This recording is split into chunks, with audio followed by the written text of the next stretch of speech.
Sheriff Thaddeus Cleveland to talk about this. I'm so glad that you're here today. Sheriff, what do you think? Will Harris's visit to the border make any difference among voters who think she's been neglecting the issue for the past 4 years in the Biden administration? That's been a consistent talking point that we've been hearing. Hi, Laura. Thanks for having me back. It's good to be on with you this morning. But unfortunately, it may, it may reside well with some. But truth be told, look, I actually worked in Southern Arizona for 10 years, 5 years of my career there in Cochise County at Douglas. And here's another token effort by this administration to shine a light on the border and act like they're doing something where, in the last 60, 80 days, they've started taking some actions where they've had 3.5 years and they've done absolutely nothing. So again, just a token effort to try to look like they're taking some action.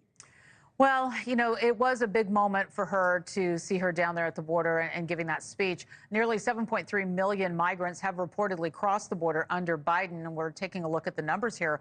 Monthly numbers dropping following the president's executive action back in June. It was a move that did upset many Democrats. So what do you think? Was an election year move that we can see overturned to bring back those Democrats, or will the numbers keep trending downward if Harris wins? What's your forecast on that? Laura, it's definitely an election year ploy.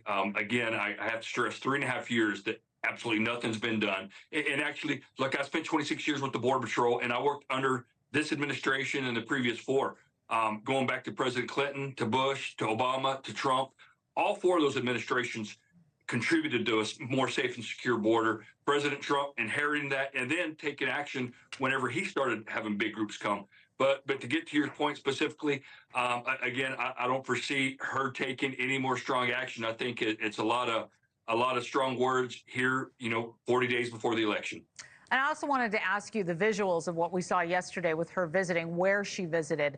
What is your take on that? I brought it up with a previous guest about, the optics of where she's visiting. And we want to see our elected officials going to places where the crisis is so bad, where we're seeing so many people coming through. What did you think about where she went? What were the optics for you?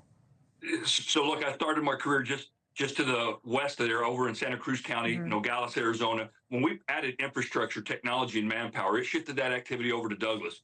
But I'll tell you, as Arizona has strengthened its border security through, the U.S. government's efforts, Cochise County still remains one of those areas that remains a hot spot. Nogales has as well, and then further out the west towards Lukeville. But look, Sheriff Daniels, you've had him on before. News Nation's highlighted him before in the work that they do down there in Cochise County, where Douglas is.